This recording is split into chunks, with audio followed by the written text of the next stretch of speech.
देश के कोने कोने में किसी भी माध्यम से इस कार्यक्रम से जुड़े हुए कांग्रेस परिवार के एक एक सदस्य को पार्टी की स्थापना दिवस के मौके पर हार्दिक बधाई देता हूं, आपका हार्दिक अभिनंदन करता हूं। दोस्तों, ये हम सब के लिए बड़े गर्व की बात है कि देश की सबसे पहली और सबसे पुरानी राजनीतिक दल, जो एक राजनीतिक दल नहीं है, जिसने आज के भारत का नींव रखा है, उस पार्टी का हम स्थापना दिवस मना रहे हैं। ये हमारे लिए गर्व की बात है। जब हम अपने पार्टी की स्थापना दिवस मना रहे हैं तो हमको कुछ बात अपने दिमाग में, अपने जहन में उतारने की जरूरत है।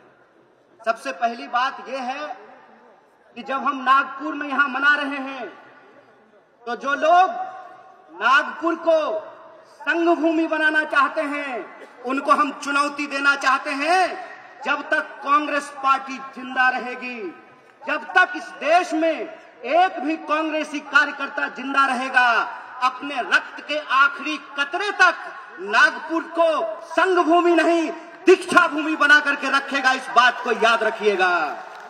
इस बात को याद रखिएगा कि जिस देश में हत्यारों का गाना गाया जा रहा है, उस देश में महात्मा गांधी पैदा हुए हैं।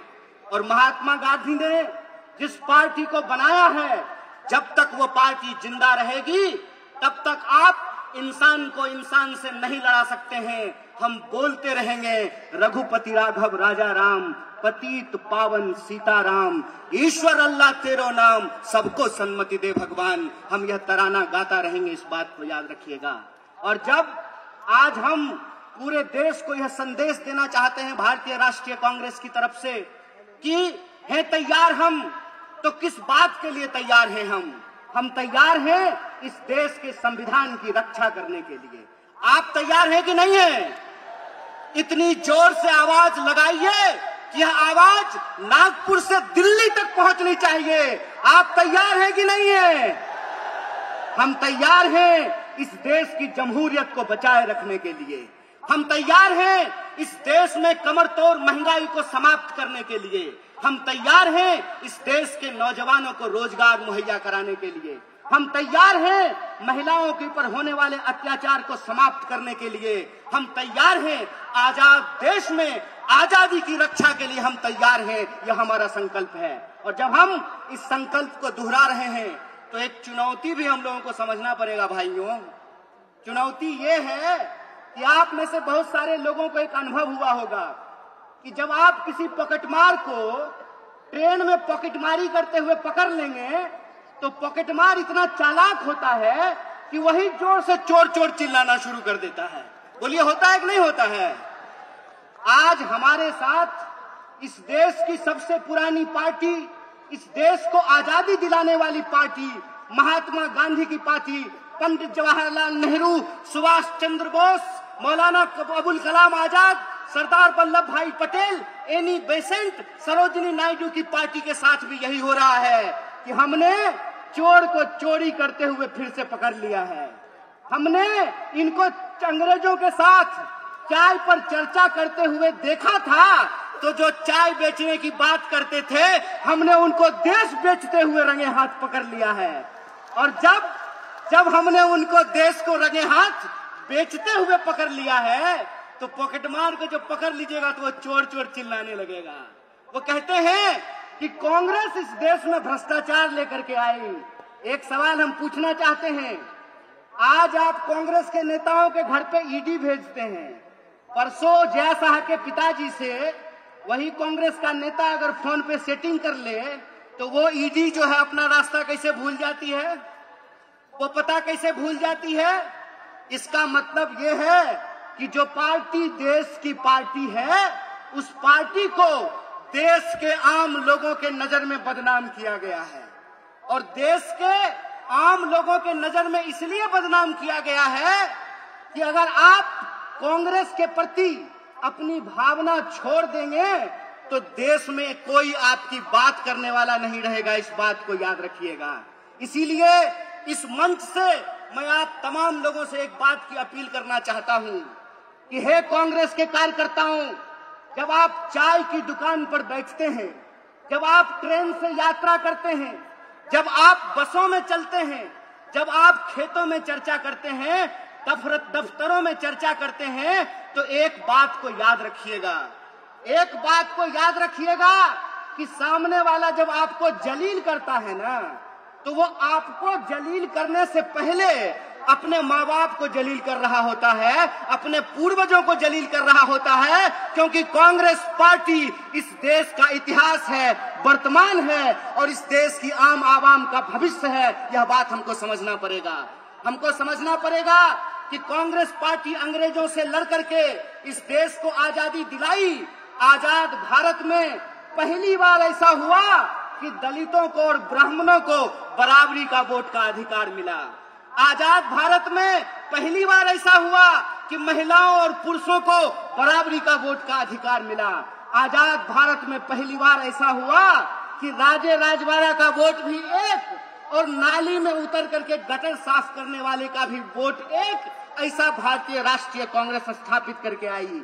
मैं कहता हूं कि जिस पंडित जवाहरलाल नेहरू को लोग आज संसद में खड़ा होकर के गालियां देते हैं, याद रखना मेरे दोस्त, अगर पंडित जवाहरलाल नेहरू नहीं होते तो झूठ ही सही तुम ये बात आज बोल नहीं पाते कि एक चाय बेचने वाला भी देश का प्रधानमंत्री बन सकता है। कांग्रेस का इतिहास ये है कि हम इस देश की आम आवाम के लिए लड़े थे, लड़े हैं और लड़ेंगे। इसीलिए माननीय मल्लिकार्जुन खड़गे साहब अपने 50 साल के राजनीतिक इतिहास में एक कांग्रेस के आम कार्यकर्ता से भारतीय राष्ट्रीय कांग्रेस के राष्ट्रीय अध्यक्ष बने हैं। यह है कांग्रेस पार्टी का लोकतांत्रिक इतिहास, यह है इस देश का इतिहास। इसीलिए आप तमाम कार्यकर्ताओं से मैं अपील करना चाहता हूं कि आज जो देश की हालत है, जिस तरीके से किसान आत्महत्या कर रहे हैं, जिस तरीके से हर घंटे नौजवान आत्महत्या कर रहा है, इसीलिए हमको इस संकल्प के साथ चलना पड़ेगा कि ये हमारी कांग्रेस है, हम सब की कांग्रेस है, यह हमारा देश है, हम सब का देश है और इसको बचाने के लिए अपने शरीर के आखिरी खून के बूंद तक हमको संघर्ष करना पड़ेगा। तो आप बताइए, चुनावी हार जीत अपनी जगह पे है, देश बचाने के लिए, संविधान बचाने के लिए, सबको शिक्षा के लिए, सबको काम के लिए आप तैयार हैं कि नहीं हैं? अगर आप तैयार हैं तो आखिरी बात बोल करके मैं अपनी बात को खत्म करूंगा।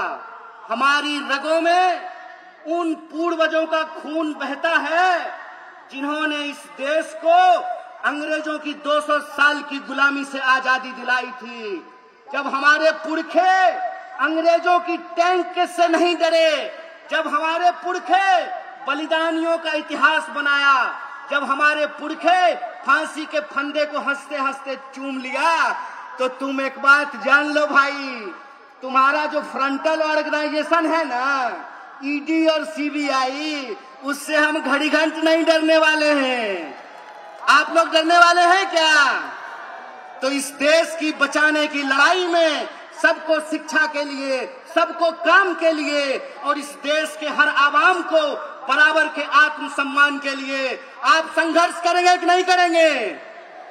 अगर हम पूरी तरह से संघर्ष करेंगे तो आखिरी अपील के साथ, आखिरी बात के साथ अपनी बात खत्म करता हूं कि कहते हैं कि कैसे आकाश में सुराख नहीं हो सकता, एक पत्थर तो तबीयत से उछालो यारो। अगर कांग्रेस का एक एक कार्यकर्ता आज भी गांधी को अपने दिलों में बसा करके सड़कों पे निकल जाए तो इनको हम सिर्फ हराएंगे नहीं बल्कि एक नए भारत के सपने का निर्माण करेंगे। इन्हीं शब्दों के साथ एक बार पुनः अपने पूरे नेतृत्व को धन्यवाद अदा करते हुए और हमारे नेता मुकुल जी को धन्यवाद अदा करते हुए आप सबका धन्यवाद अदा करते हुए अपनी बात को खत्म करूंगा। शुक्रिया। इनकलाब जिंदाबाद। जय हिंद, जय भारत, जय कांग्रेस।